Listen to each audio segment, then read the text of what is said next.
In this section, I'm going to teach you how to master business to consumer advertising on Facebook.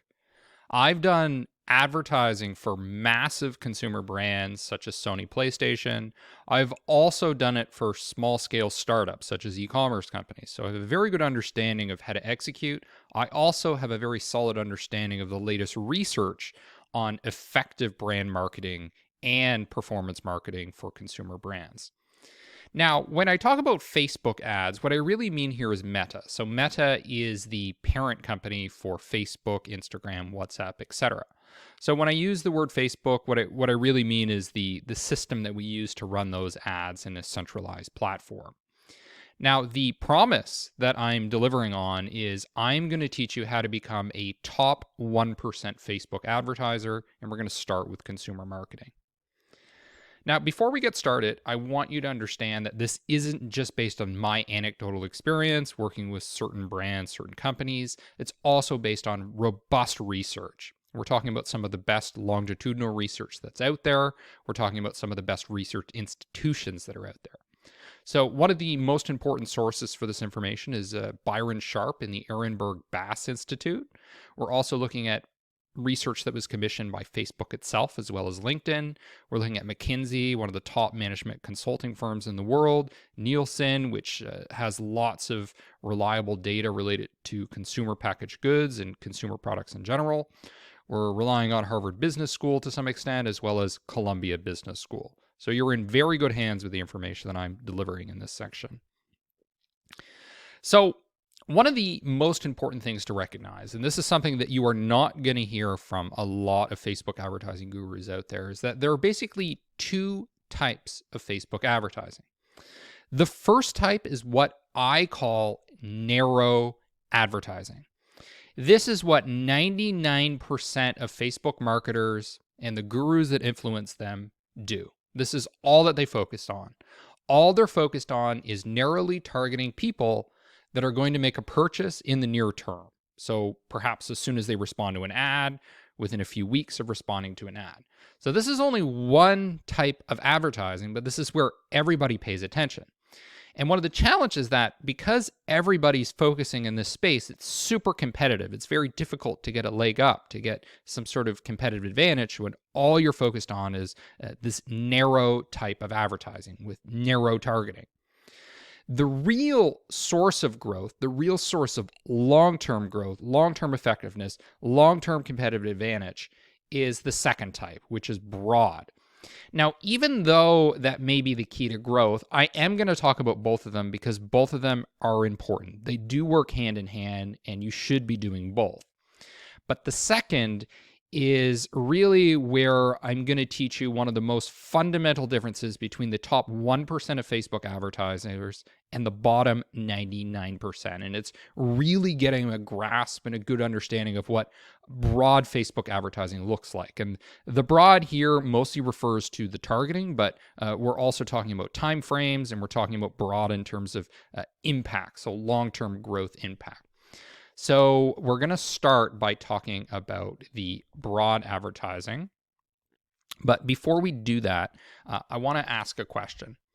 Why do you think that I'm emphasizing ads here? Why am I not talking about posts, stories, reels, organic types of marketing? Because in a lot of Facebook marketing courses or books, whatever, internet blog articles, that's what they're going to talk about. This is what you should post on. Here's how you add a video to your page. This is how many stories you'll be doing. This is how many reels you should be putting up on your Instagram page. Why am I not emphasizing that first? Well, the first reason is because it's incredibly narrow. So I talked about the two types of advertising. You have narrow and you have broad. Well, when you're doing organic marketing, you're only able to hit a very tiny group of people. Now, some people are going to celebrate when their Facebook post, maybe on their company page, gets 1,000 or 2,000 views, which is great. That's impressive. The challenge is when you look at that as an advertiser, hitting 1,000 people or 2,000 people is nothing. If you're not hitting 1 million people, 100,000 people, 5 million people, then you're not doing your job, because reaching that many people really isn't that expensive. But when you do organic marketing, it's actually incredibly expensive. The amount of hidden costs in labor to produce those posts, to produce those videos, to type up and do all the logistics of creating a schedule for doing all those posts is actually incredibly expensive. It's much easier to reach a lot of people, a broad group of people, by simply running ads. So my bias, my opinion, is that advertising is fundamentally better than organic marketing. Now, maybe there are exceptions to this, but as a general rule, when we look at the amount of effort, when we look at the true costs that go into marketing, I would say that advertising hands down beats organic marketing.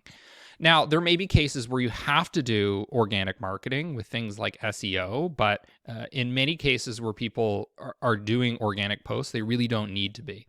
And I'm going to show you an example from a group of campaigns that I was running.